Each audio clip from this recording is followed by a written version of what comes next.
وبركاته. بسم الله الرحمن الرحيم.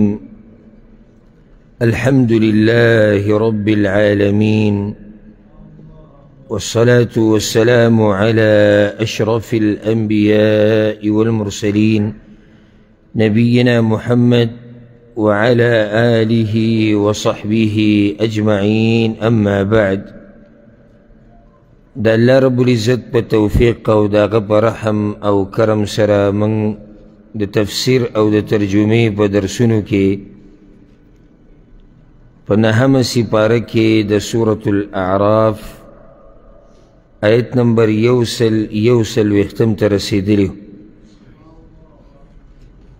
او په دې اخرني آیتونو کې واقعات د موسی علیه السلام د بني اسرائیلو سره دا غي با شروع شو.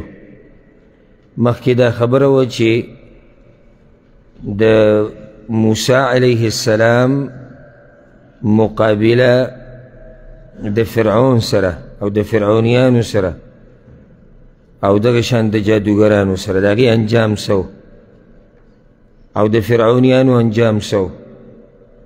د هغې نه بعد چې کله دغه خبره ختمه شوه نو بیا خبره د بني اسرائیلو شروع شو، ځکه چې فرعونیان خو ختم شو نو موسی علیه السلام پاتې شو د چا سره؟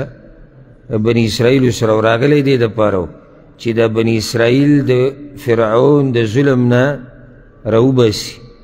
نو د مصر نه یې بوتلو او چې کله په دریاب باندې تیر شو بیا په یو بوت باندې تیر شو د یو قوم، نو زموږ دپاره هم داسې بوت وګرځوه.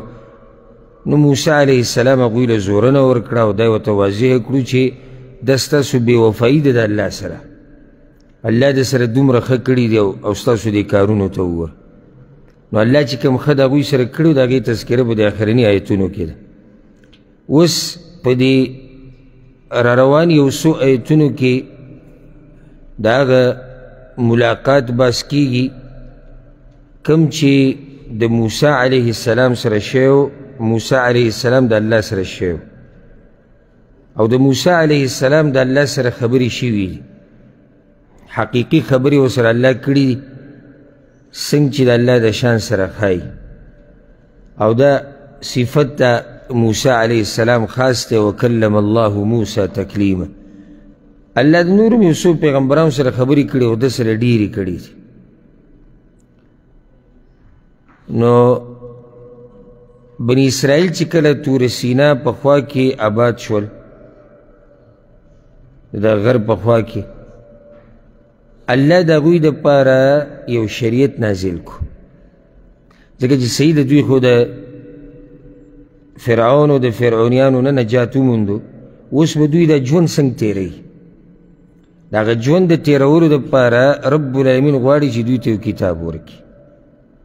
او دا ګوره د الله لوی نعمت دی، د آسماني کتابونه، د شریعتونه، د اسلام د دین د الله اوچت نعمت دی. د دین د ژوند د تېرولو طریقې کار پکې بیان شي. اوس که چېرته دا دین نه وي، دا قرآن نه وي او دا حدیثونه نه وي، موږ په څه طریقه به ژوند تېرولو؟ څاروو زناورو به شنبلي کیا چې چا څه وکړو او چې څنګه یې وکړو، او د یو کار نه به د څه د لاسه منع کېدی؟ یو کار د ګناه دی، یو کار د فحاشۍ دی، دې ته نه منع کېدو. او د یو خیر کار کول دی، نو په دې باندې به دله تیزي څه ورکوله؟ خو چې کله دا شریعت الله راولېږو نو موږ ته هغه هر څه روښانه شو. دغه شان الله غوښته چې دې بني اسرائیلو ته یو کتاب ورکړي. نو د هغې دپاره الله موسی علیه السلام ته حکم وکړو چې ته راشه کوی تور ته، یا راشه تور غر ته. اصل کې دا وعده ورسره الله د 13 شپو کړې وه، خو 10 ورځې یې پرې زیاتې کړې، نو هغه څو شوې؟ هغه 40 شوې. په دغه موقع باندې الله بیا موسی علیه السلام ته تورات ورکړی و چې دا ویسه او بني اسرائیلو ته یې بیان کا او ورته ووایه چې په دې به عمل کوئ او دا د الله خبرې دي. شاته یې په ځان پسې هارون علیه السلام خپل خلیفه پرېښوده چې ته به د قوم نگراني کې او که دوی غلط څه کوي نو ته به یې منع کوې. خو هغوی ډېرو پکې نه و منلې د هارون علیه السلام او په فتنه د سامري کې اخته شو چې هغه وله د سخي په شکل کې یو بوت جوړ کړو. نو دې آیتونو کې هم دغه خبره ذکر ده. الله رب العزت وایي أعوذ بالله من الشيطان الرجيم بسم الله الرحمن الرحيم وواعدنا موسى 30 ليلة او وعده وکړه موږ د موسی علیه السلام سره د 10 شپو واتممناها ب10 او پوره کړي موږ هغه په لسو نورو سره فتم میقات ربه 40 لیله نو پوره شو وخت مقرر د رب د هغه 40 شپې. میقات ربه میقات یعنې مقرر وخت د ملاقات چې کوم هغه 40 شپې پوره شوې. او په دې کې د الله حکمتونه چې 10 نه خبره څو ته کړه 40 ته کړه. الله په خپلو کارونو ښه پوهېږي. خو د دې نه دا استدلال کول لکه بس دا وایي چې موږ چې دعوت او تبلیغ په 40 ورځو پورې خاص کړی چې ته به 40 ورځې لګې. ولې 40 په 40 دلیل څه دی؟ وایي دا چې موسی علیه السلام د الله ملاقات ته چې تللی نو هغه 40 ورځې. خبره د کوم ځای روانه ده او دلیل ته سړی د کوم ځای نیسي. دا خو نامناسب کار دی. دا د موسی علیه السلام ملاقات ته د الله سره او پیغمبر دی. بل دا چې زمونږ سره پیغمبر شتي شریعت شتي نو څه ضرورت دی چې موږ شاته ځو؟ رسول صلی الله علیه وسلم تبلیغ نه دی کړی؟ ټول عمر یې کړی. ټول عمر صحابه کرامو نه دی کړی؟ کړی. دا دین موږ ته هغوی را رسولی. دا خو د هغوی د تبلیغ برکات دي. نو دا چې وګورو د خپل پیغمبر دا ژوند، د صحابه کرامو ژوند، د امامانو دا ژوند، د مشرانو ژوند، د دین د مشران ای دوی چېرته دعوت دپاره 40 ورځې 3 ورځې 4 میاشتې دا خاص کړي؟ نه، هېڅوک یې نشي کوی. اوس یو سړی راولګي په ما ردو کې الټا او تبلیغ نه منکر. نه هغه پښتانه متل کوي وام دي کوم ځای او ډب دي له کوم ځای نه خېږي. یعنې خبره څه روانه ده او ته لاړې چېرته؟ تبلیغ خو ما تا ته په دې خپلو خبرو کې ووایي چې دا خو ټول ژوند د رسول صلی وسلم کار و. تا ته خو ما ووایي چې دا د صحابه کرامو کار و، دا دین خو موږ ته دغه شان راورسېد او اوس هم دا د نیکانو خلکو کار دی. او موږ هم دا چې اوس کومه څه تبلیغ نه دی، دین بیانول دی. خو د دې دین د بیانولو دپاره ورځې خاص کول دا په شریعت کې نشته. اوس یو سړی وایي زه 40 ورځې تبلیغ کوم، بلې صفت کې وګورو دا اصل تبلیغی دی. بل وایي نه، وخت دې دپاره خاص نشته. نو کوم یو تاله دعوت درکوي چې تبلیغ ډېر کوه؟ دا 40 والا وایي که دا دویم؟ ولې؟ د هغه 40 ورځې دي او دی څه وایي؟ دی وایي هر وخت یې کوه، په هر ځای کې دعوت کوه. په لاره کې د څوک میلاو شو دعوت ورته وکړه، د کیسټ په ذریعه، د میموري کارډ په ذریعه، د انټرنیټ په ذریعه، د کتاب په ذریعه، د درس په ذریعه، د بیان په ذریعه. 7 ورځې 10 ورځې 15 ورځې 18 ورځې 19 ورځې او 40 ورځې. دا 19 او 40 ولې ذکر کړو؟ نه، هلته ګوره بعض پکې دا وایي چې ته 40 ورځو له لاړې، صحیح ده؟ 19 تېرېږي، تا ته اجر نه میلاوي. ولې تا ته اجر نه میلاوي؟ تا 40 ورځې پوره نه کړې. دا ظلم نه دی؟ 19 ورځې خو تېرې کړې که نه؟ ښه 40 ورځې تېرې کړې بس سامان راوړو نه، یو 40 ته یې ونړو؟ نه، دا به 40. نو راځي چې یو 40 ته یې کړو، 2 ته به یې کړو؟ نه. وایي دا څنګه؟ نو څنګه داسې چې رب العالمین په دې خپل شریعت کې د دعوت دپاره د ورځو عدد هغه موږ ته نه ښودلی چې دومره ورځې به تاسو تبلیغ او دعوت کوئ، هر ځای کې، هر وخت او د خپل وس مطابق دا پکې اهمه ده، او د علم په رڼا کې دا پکې اهمه ده. تبلیغ کوه خو د علم په رڼا کې او د خپل وس مطابق، او د ځان نه له ورځې او عدد مه ټاکه. بعضې اعتراض وکړي وی ښه نو دا په دې مدرسو کې او په دې جامعاتو کې یونیورسټیانو کې چې د دیني سبق ښیي دوی ښوولی چې اولنی سیمسټر به 6 میاشتې او دویم به چې دی 6 میاشتې او 4 میاشتې به سبق او بیا به چوټي او بیا به د بخاري دوره او بیا نو دا خو دوی ورځې خاص کړي دي. نو به دوی ولې رد نه کوي؟ نو جواب هغوی د 4 ورځې خاص کول عبادت ګڼي، دوی عبادت نه ګڼي، دوی یو نظم او ضبط ګڼي. یعنی دا یو نظم دی، یو ترتیب دی، موږ پرې روان یو. او کله داسې وشي چې د 6 نه ډېرې شي او کله دا چې زیاتې شي، کله ډېرې شي او کله کمې شي، هېڅ خبره نه ده. ښه لکه اوس زه 6 میاشتې سبق کوم، یو سیمسټر یا یو مستوه یا یو درجه، مثال هسې مثال در درکړم. زه بیمار شوم څو ورځې پکې لا نړم یا د سره لا نړم، یو هفته مې پکې هسې چوټیانې وکړې، نو په ما څوک اعتراض کوي چې بس ستا اجر ټول لاړ ګډوډ شو؟ نه، ځکه چې دا 6 میاشتې 4 میاشتې یا لکه مثال کې اوس یو سړی وایي چې تاسو به د تفسیر د دوره کوئ، دا خو 2 میاشتې دي، شعبان او رمضان، نو خو ته هم 2 میاشتې خاص کړي. موږ دا 2 میاشتې خاص کول د عبادت نه ګڼو چې یعنې لازم به 8 ورځې تېرې. خیال هم دی که نه دی؟ نو دې کال له موږ په رجب کې شروع کوو، تېر شوي کال په شعبان کې و. معنی دا چې موږ د دې عدد سره څه کار، د ورځو د شمار سره کار نشته، کار دې سره دی چې تفسیر پکې وشي. نو پوه شوئ که نه؟ لکه چې دا اعتراض بعض کسان کوي، وایي که تاسو دا وایئ نو بیا دا څنګه؟ نو د هغې جواب دا دی چې دلته د ورځو دا شمار ټاکل د هغوی عبادت نه ګڼي. او کم ملګري کمرونه چې تبلیغ دپاره 4 ورځې خاص کوي، نو هغوی دا عبادت ګڼي. دلیل پې څه دی چې عبادت یې ګڼي؟ دا پې دلیل دی چې په یو کم 13مه کې ته نشي راوتی، وی تا ته اجر پوره نه میلاوي، نو اوس دا عبادت شو که نه؟ عبادت یې ګڼي. نو ځکه بعض ملګري دا خبره کوي چې یعنې مور یې مړه شوې ده او د مور جنازې ته نه دی راوتی، یا ښځه یې مړه شوې ده یا پلار مړ دی، ولې جنازې ته نه یې پرېښودی؟ ځکه چې بیا د چیلې هغه اجر هغه ضایع کېږي. نو دا مسله کمزورې ده. دلته موسی علیه السلام ده او پیغمبر دی، او چا راغوښتی دی؟ الله راغوښتی دی.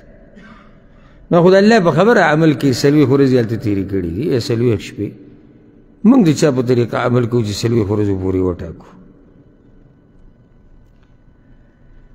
وقال موسى لأخيه هارون اخلفني في قومي، او موسی علیه السلام ورور خپل هارون علیه السلام ته نائب شه زما په قوم زما کې، یا شاته پاتې شه زما نه په قوم زما کې. خلیفه شاته پاتې کېدونکي ته وایي اخلفني، زما نه شاته پاتې شه، یعنې زما نائب شه.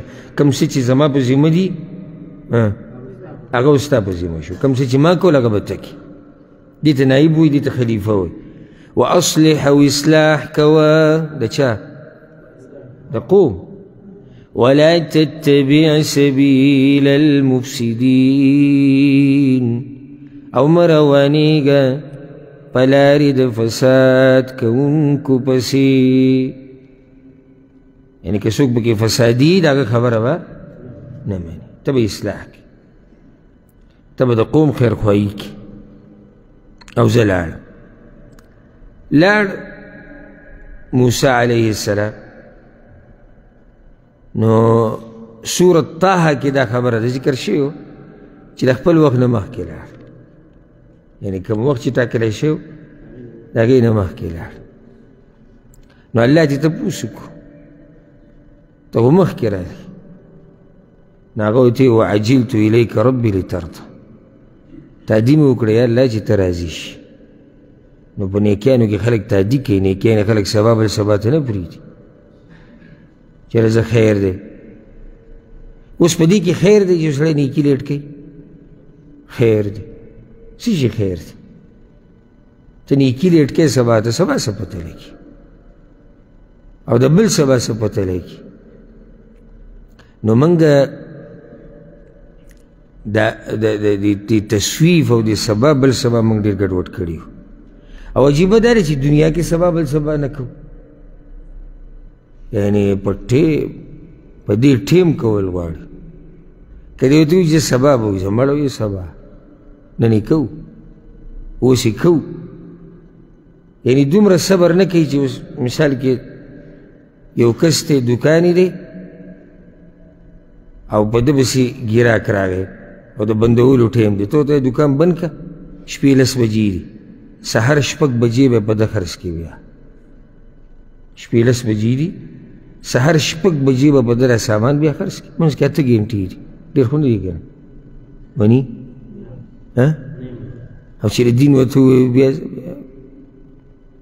بعضو پکې لا ښه ډډه لګولی وي چې کله بوډاګان شو او چې کله سپین ګیري شو.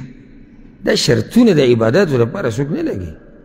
بعض وایي چې الله زوی راکړي ګیره به پرېږدم نو دا خو به الله دپاره نه ده. نو ښه که الله زوی در نه کړو بیا خو عبادت پاتې شو، د الله دپاره نه و، ځکه پکې ته دا شرط ولګ. او که الله لور در کړه، دا ټولې پالتو خبرې دي. د دین کار وس نن په دې وخت د دې ساګانو او د دې زړه د درزېدو هېڅ پته نه لګي چې دا کله ودرېږي او کله ختمېږي. الله وایي ولما جاء موسى لميقاتنا، او هر کله چې راغی موسی علیه السلام مقرر وخت زمونږ ته، الله چې میقات یعنی کوم وخت چې ورته الله مقرر کړو هغې له راغی. وکلمه ربه، او خبرې وکړې د هغه سره رب د هغه، الله ورسره په خپله خبرې وکړې. اوس دلته معنی تاوالو راوالو ته ضرورت نیسي چې الله ما ورسره خبرې کړي یو، خبرې کړي دي او الله په خپل ځان ښه پوهه دی. یو سړی راولګي نو څنګه دا ولګي. بعضو مولیانو څه کار نه وي نو څه نه څه کوي، لکه اهل بدع دلته معنی بدلوي را بدلوي، او نجي دا داسې او دا داسې او د بل ځای نه ورته اواز راغی او د ونې نه ورته اواز راغی. نه د دې سره به څه کوي؟ الله خو وایي وکلمه ربه. د دې صفا خبرونه انکار صرف دې دپاره چې دا زموږ د عقیدې. او ستا عقیده بیا څه عقیده شو چې هغه د قرآن او حدیث خلاف راځي؟ عقیده خو به هغه عقیده چې هغه د قرآن او حدیث نه واغستی شي، نو ستا خو د قرآن او حدیث سره ټکره وکړي. نو الله خبرې کړي دي څنګه چې د هغه د شان سره ښایي، او د هغه ویلي په خپله زموږ په ایمان دی، هغه ویلي زموږ په ایمان دی. دا خبرې چې ورسره کله الله سبحانه وتعالی وکړي د موسی علیه السلام سره، دا خبرې په ډېرې خوږې ولګېدې او څه ناشنا منظر به حال به وخت به چې یو مخلوق ولاړ دی د خپل خالق سره خبرې کوي او خالق د هغه سره خبرې کوي. موږ د الله دا خبرې تلاوت کوو، تفسیر کوي، یادوي، بیانوي، څومره خوند راکوي. نو چې د هغه الله نه په خپله اوري د هغه دا خبرې څومره خوند به کوي. نو دې خبرو له ډېر خوند ورکړو موسی علیه السلام چې کله دی ډېر په شوق او محبت کې راغی نو سوال یې وکړو یا الله تعالی ګوی نه نم. حالانکې موسی علیه السلام دا سوال یعنې هله وکړو چې کله ډېر په هغه سړی په ډېر شوق کې راشي که نه او محبت کې بس یو سوال وکړي چې یا الله زه تا وینم، حالانکې دا ناممکنه ده، خو دا سوال د محبت او د شوق. نو وی قال ربي أرني أنظر إليك، ویا غیر با وښایه ماته ځان چې وګورم تا ته. ارینی ما ته ځان وښایه، انظر الیک زه به ته وګورم، لږ راته ځان وښایه زه به دې وګورم. قال الله ورته وویل لن تراني، هېڅ چېرې نشي لیدی ما په دنیا کې ته ما هېڅ چېرته نشي لیدی. لن تراني، لن دې دپاره راځي په عربۍ کې چې یعنې بلکل نشي لیدی ما. خو دې مطلب نه چې په آخرت کې هم نشي لیدی، ځکه چې دغه قرآن کې دي چې مؤمنان به خپل رب ته ګوري او د الله په خبرو کې ټکراو نه. نو دا خبره د دنیا دپاره ده چې په دنیا کې ته ما نشي لیدی، او هیڅوک داسې نشته چې رب العالمین په دنیا کې لیدلی.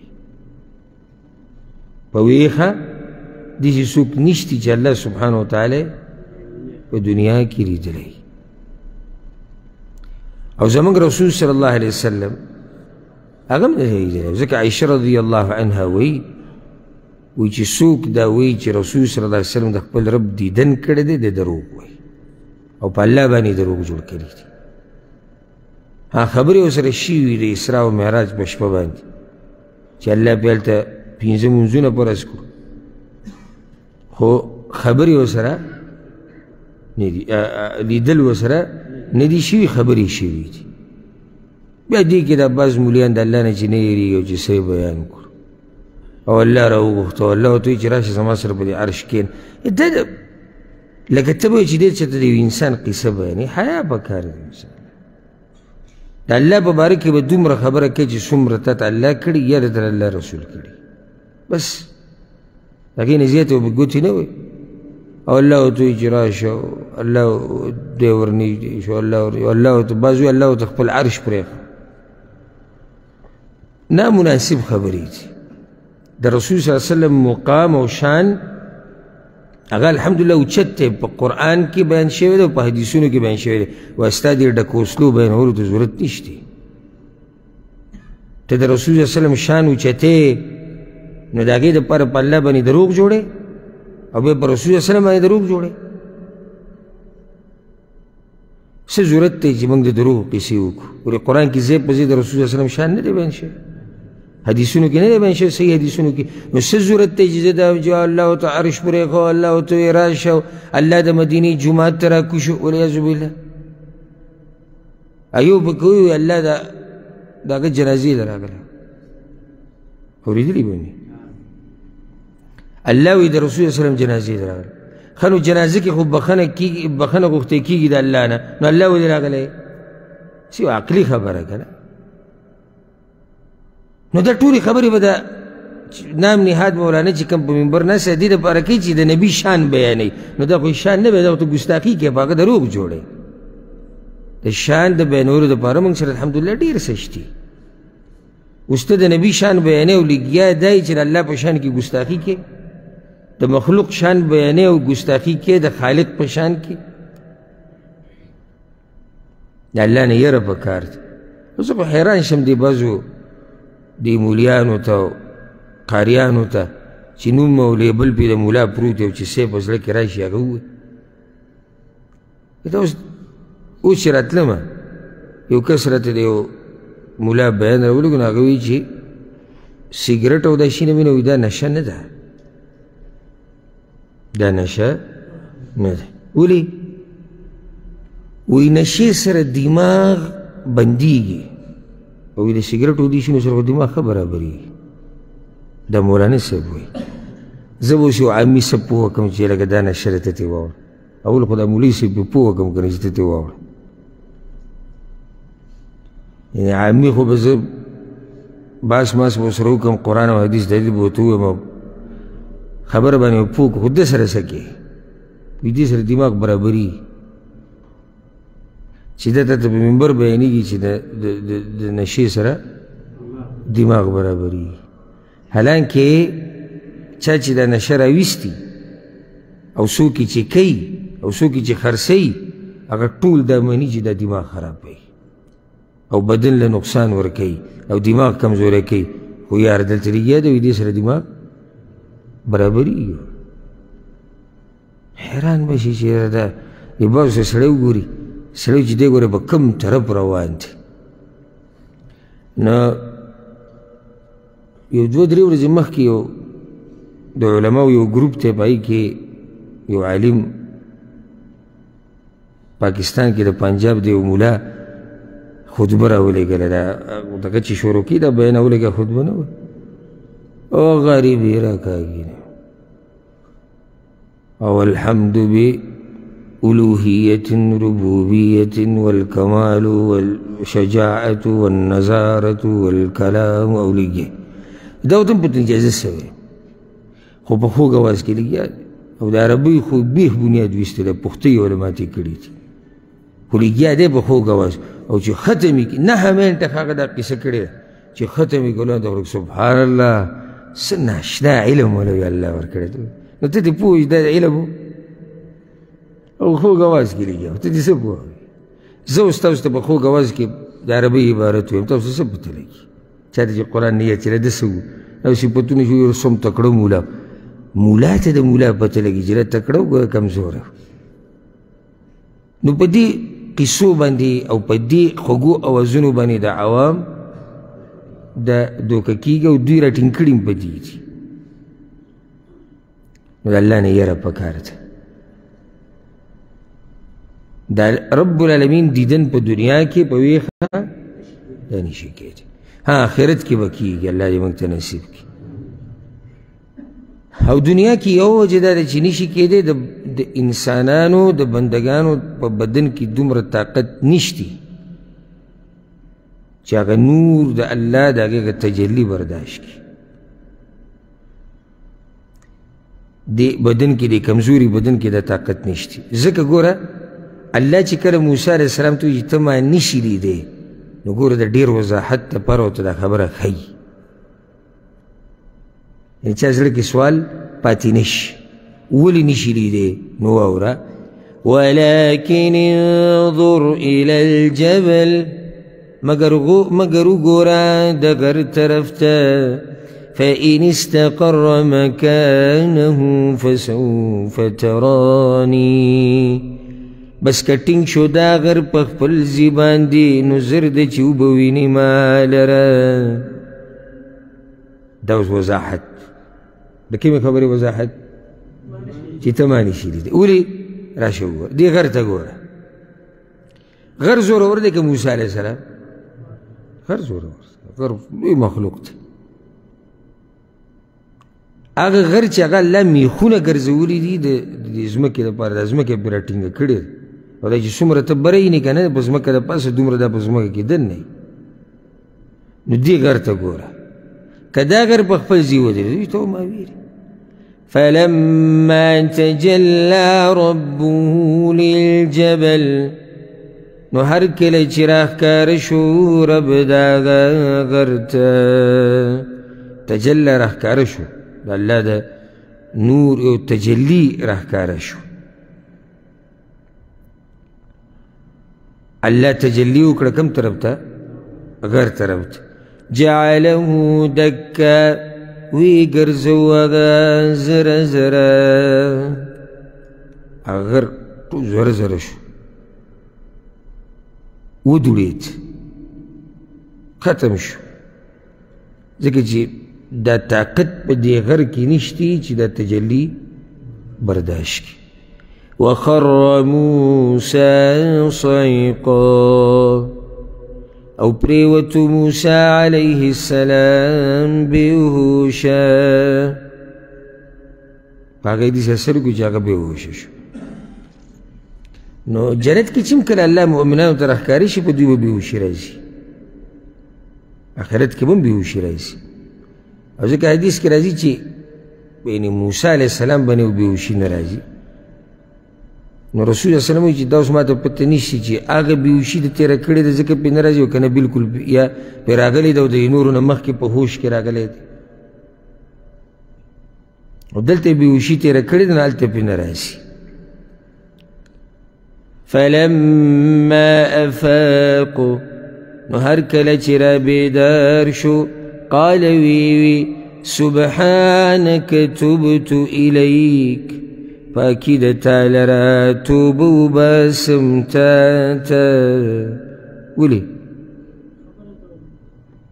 څه ما ته ځان وښایه یعنی ماله نه و په کار چې ما دا خبره کړې وي. نو یا الله زه توبه وباسم.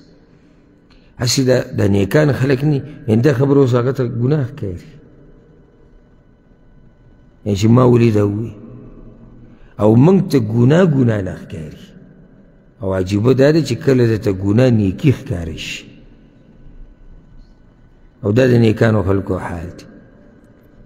وانا اول المؤمنین او زه اول یم د مؤمنانو نه. زه په هغه کسانو کې اولنی یم چې ستا منونکي دي. خو د موسی علیه السلام نه مخکې څوک نه و د الله منونکي. نو څه مطلب دی؟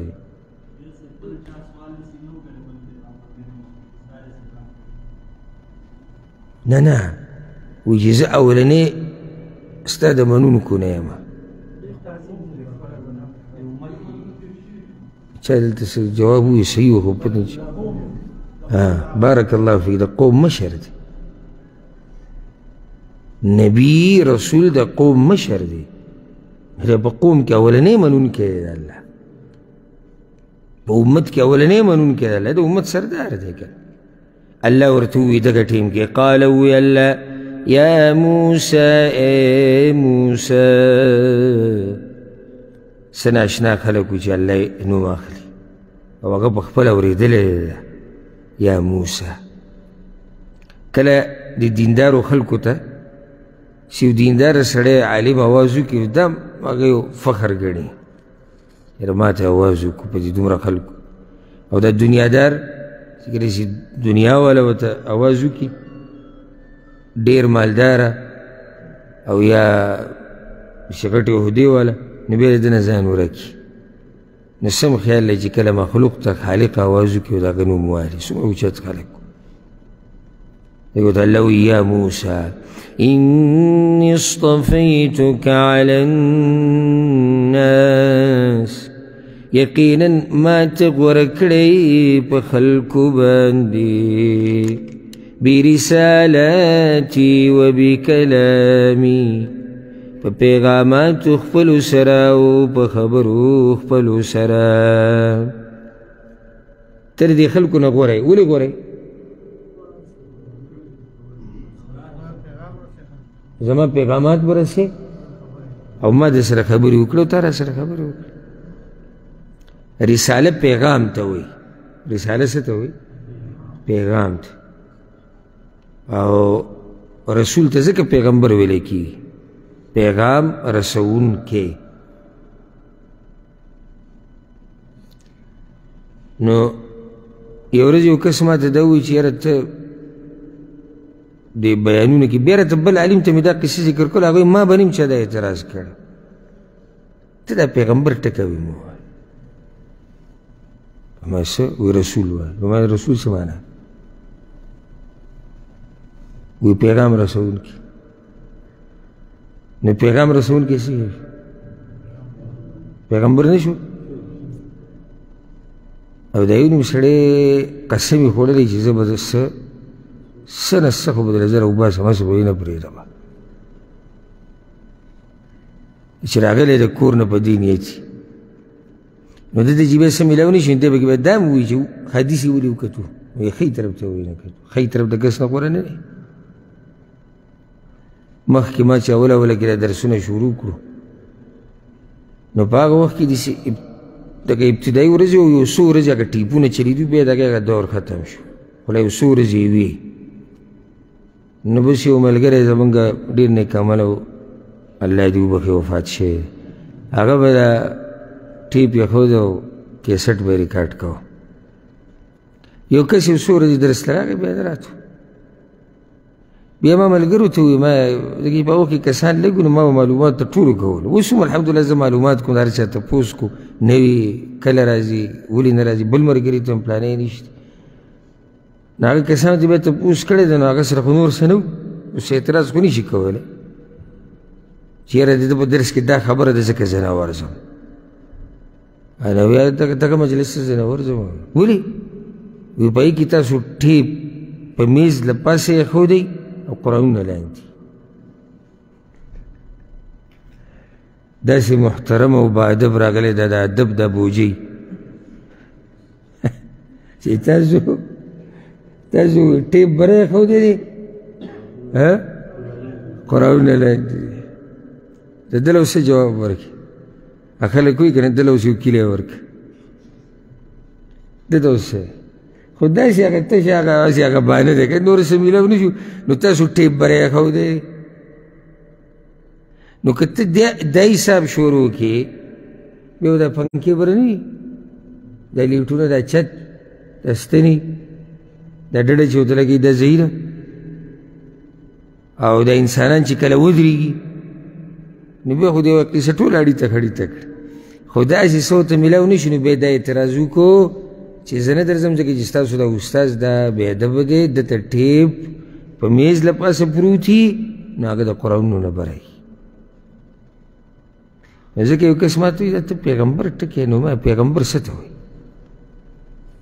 که ته وایي چې پښتو کې استازی دی او دا د فارسي ټکی دی پیغمبر نو خو یو معنی ده عام اصطلاح د عوامو نه چې استازی استعمال لکه زه تاسو ته وایم چې استازی علیه الصلاة والسلام یا استازی صلی الله علیه وسلم نو عوام داسې په دې څه خیال نه پوهېږي دا دې څوک یادوي خو چې زه ووایم پیغمبر دغه ټکی هم داسې رسول خو د عربۍ ټکی دی او موږ کله رسول وایو کله پیغمبر وایو کله نبي وایو که نه دا ټول استعمالېږي دلته وایي رسالاتي ته ما غوره کړی ځکه چې ته به زما پیغامات خلکو ته رسې فخذ ما آتیتک نو ونیسه هغه څه چې درکومې تا ته وکن من الشاکرین او شه د شکر ویستونکو نه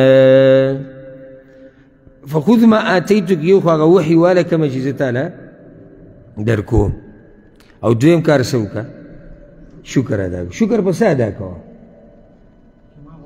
چې ما غوره کړی هسې چې په دې شکر ادا نه شي نو په څه به ادا کړي چې په دې دومره مخلوقاتو کې یو سړی چاڼ شي د دې لپاره چې الله سره به خبرې کوي او الله به له رسالت او پیغامات او پیغمبري ورکوي نو شکر ادا کوه نو دا فایده یې ادا کړه اوس چې دا وحي کومه چې انبیاو راوړې ده د انبیاو نه بعد چاته میلاو شي نو هغه دې هم شکر ادا کوي که یو عالم د هغه په سینه کې قرآن پروت وي او د هغه په سینه کې د رسول الله وسلم حدیثونه خو د هغه وحي ده که نه یو طالب علم چې دین یې زده کوي قرآن یې زده کوي تاسو اوس ناسې قرآن یې زده کوئ د تاسو وحي زده کوئ زما خبرې خو نه دي نه د فلان او د علان او نه د احمد او د زید او د خالد خبرې دا د عرش والا عظیم رب خبرې دي تاسو دی زده کوئ نو دا د شکر د ویستو مقام دی او چې څوک شکر ادا کوي نو الله ورته نعمت ډېروي او چې څوک ناشکري وکړي الله ترې نعمت واخلي وكتبنا له في الألواح او لیکلی وو موږ هغه لره په تختو کې تورات ولا په څه کې ورکړه په تختو کې ورکړه څه ورته لیکلي وو من كل شيء موعظة د هر شي نه نصیحت وتفصیلا لكل شيء او تفصیل د پاره د هر شي الله د هر شي تفصیل په تختو کې وو نو تورات کې هر مسله وه که نه وبکې دلیل سره ټکې ووایې که نه ګران دی درته وایي نه الله دا کلام وتفصیلا لكل شيء خانو ستاسو څه خیال دی چې تورات کې پوره دي نو زموږ د قرآن کریم چې دی دې کې به څه مسله پاتې شي نه ده پاتې شي رب العالمین چې دین را لیږي که نه هغه نیمګړی دین نه را لیږي چې را لیږي کامل دین را لیږي او داسې دین را لیږي چې کامل ومي شامل ومي د هر چا مسله پکې د بوډا پکې شتي د ځوان شتي د نارینه شتي د زنانه شتي د زناورو مسله پکې شتي د پیریانو پکې شتي احکامات شتي توحید شتي د جهاد مسلې شتي د عباداتو مسائل شتي د پیغمبرانو واقعات شتي د نورو قومونو واقعات شتي پوره دین را لیږي او بل دا چې هرې زمانې سره مناسب دین یعنې اوس د دې دین سره پاسه 1400 کاله وشو دی قرآن داسې زمانه نه ده راغلی چې دا قرآن ورسره نامناسب دی خیال مې دی که نه دی یعنې دنیا څومره مخکې لاړه څومره مخکې لاړه دنیا خو قرآن د دغه زمانې سره بیا مناسب دی او دا به د قیامته پورې مناسب وي داسې دین الله را لېږلی دی فخذها بقوه نو ونیسه دا په طاقت سره یا په زور سره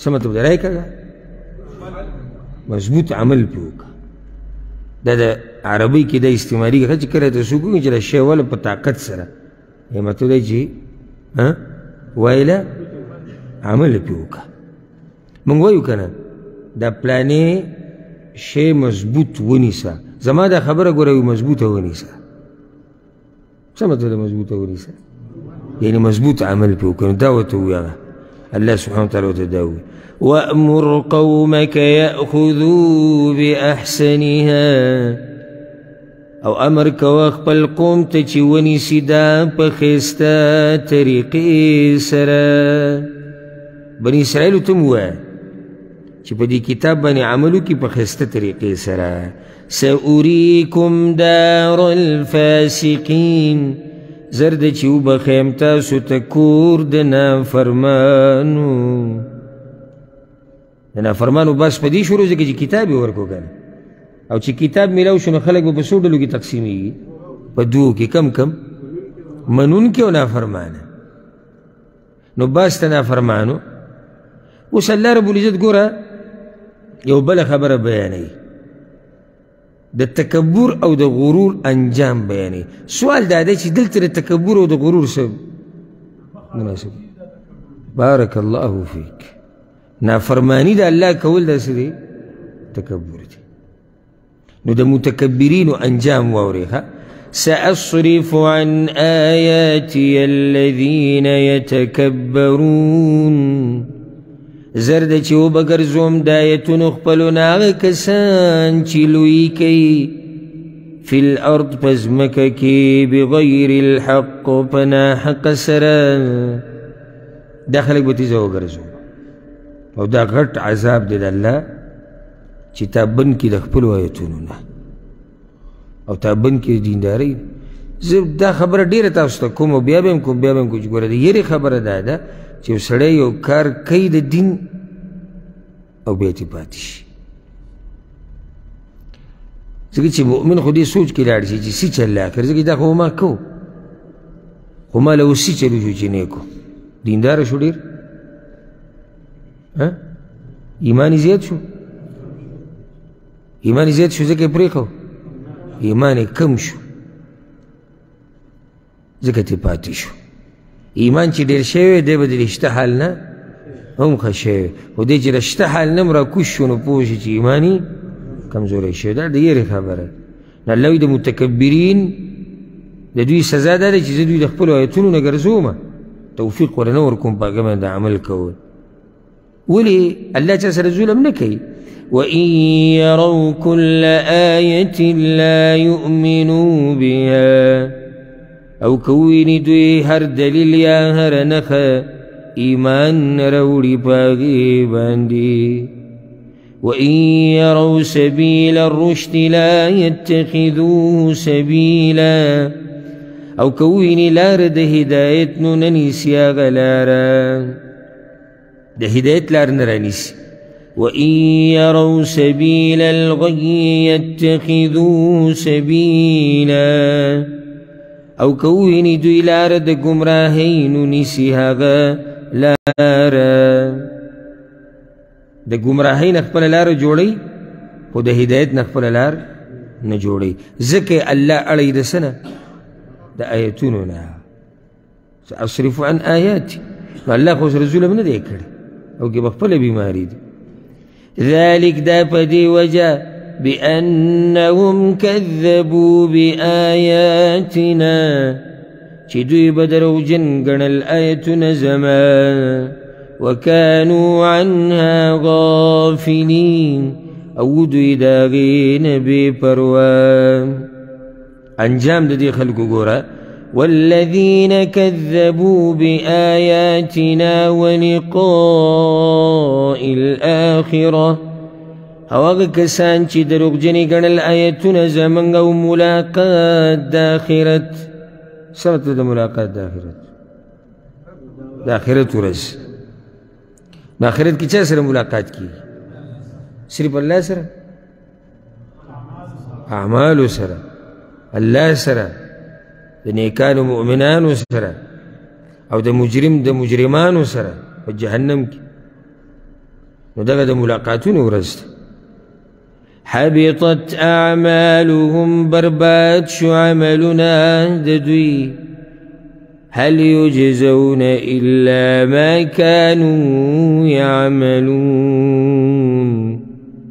بدلنا ورکړی کیږي دوی ته مگر د هغه څه چې دوی یې کوي. الله زه ظلم نه کوم، دا بدله د څه ده؟ بدله د دوی د اعمالو ده، ما كانوا يعملون. خانو بیا خبره د موسی علیه السلام د قوم شروع شو.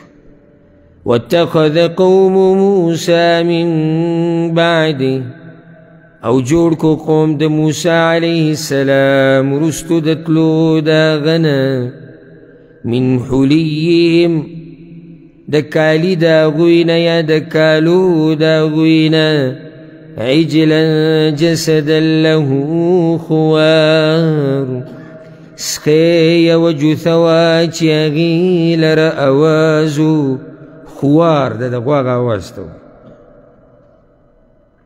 سخی د څه نه جوړ د کالو نه سرو زرو. سامري خبیث دا قوم دلته ګمراه کو. یو خو دا و چې یعنی د مصر د غلامۍ نه لا دوی تازه راوتي نو لا بیماری پکې لا وه، دومره زر خو زړه نه صفا کېږي که نه. بل هغه ورته څه ناشنا خبر وکړه دا چې څوک تاسو ګمراه کوي دی ګوره تاسو داسې نه ګمراه کوي چې یکدم د پسې راشي، تاسو له پسې خبره جوړه کړي. ورته یې ویې ګوره تاسو سره چې دا کوم سره زر د قبطیانو دي فرعونیانو او دوی سره زر د هغوی نه اخیستي و استعمال ده، په دا غریبانانو مالداره خلک نو دوی چې ځان له سره اخیستي و استعمال هغو چې دوی راووتو هغه سره دوی سره پاتې شي. ولا دا وایي تاسو سره دي؟ وایي دا خو تاسو جدا د ګناهونو بوج ځان سره راوړی دي، دا ماله راکړه. چې هغه یې ترې واخیستو اور ته یې ور واچو د هغې نه د سخي یو شکل جوړ کړو، جسد جثه له خوار، د هغې نه اواز هم راوتو. او دا چې د قبرونو سره تعلق او یا د دې بوتانو سره دوی چې اواز واورېد خو قصه لاړه ختمه شو. اواز د دې سره ووتو چې حدیث کې دا راځي چې موسی علیه السلام بیا د هغه نه تپوس هم کړی د سامري نه. نو هغه دا خبره قرآن کې هم شته او حدیثونو کې هم شته، سیرت کې هم راځي. داسې چل وکړو جبریل علیه السلام په اس باندې راغی په هغه وخت کې چې کله فرعون غرق کېدو. نو ده چې د اس ته وکړو د اس یو به کوم ځای باندې خپه ایښوده هغه ځای به شین کېدو، هلته به شین بوټی راښکاره کېدو. نو ده وایي چې د خاوره کې کمال دی. هغه خاوره ځان سره لږه راواغسته، نو هغه خاورې هغه سخي ته دننه ور واچول، چې ور واچول هغه یې واشو. اوس به دوی دی رامنې کړي ته به دوی پوه کړي چې دا دروغ دي. اواز ترې راوتی دا چې د قبرونو سره او د دې بوتانو سره او د غیر الله د بندګۍ سره د دوی داسې کش کړپ ته پراته وي که معمولي اخوا دېخوا وشو بس کیسه ختمه شو. نو که مثال کې یو سړی لکه اوس ورغی دغه له درګاه او دربار له یا الله پیسې راکړه او سترګې بندې کړي ده یا الله پراخه رزق او د برې نه ورته یو نوټ راګزار کړو ته دې بیا دې وخوځوه دې ځای نه ځه. دلیل څه دی چې دلته راتله په حق دي؟ د برې نه وي نوټ راولېدلی د بعضو چلونه جوړ کړي دي سی چل کوي دا موږ ته ښه ثقه کسان وویلي چې کومو د دغه ځایونو حالات معلوم دي مخکې ورځو کې یو ملګری راغلی پښتن دی خو ډاکټر دی پنجاب کې نو چې کوم عجایبات بیان کړو که چې حیران شوم ورته چې کوم چلونه چې کېږي نو یو ورځ دا ملګري ما ته قصه ذکر کړې وي دوی اکثر کس کېنولی پټ سجي کې دا چې دا زنانه راشي او دا نارینه او دا ټول دا چغې وي ماله دا ماله د دنې نه آواز وکړي ستاسو کار وشو جي والا وي بابا صاحب په خپله وایي ستا کار وشو نو اوس که ته دته قرآن نه چې ورسره حدیث هم ختم کړې خو دی ستا خبره نه به ځکه چې ده وایي چې باباجي صاحب په خپله ما ته غږ کړی نو دوی ته چې دا خاوره یې ور واچولې دي سخي اواز شروع بس ټولو ته پرېوت الله رب العزت څه خوږې خبرې کوي څه وی الله وی دا څه کمقلانو ألم يروا أنه لا يكلمهم آیا نه ګوري دوی چې یقینا دا سخی خبرې نشي کولی د دوی سره چې رب وي نو پکار و چې خبرې خو کوي که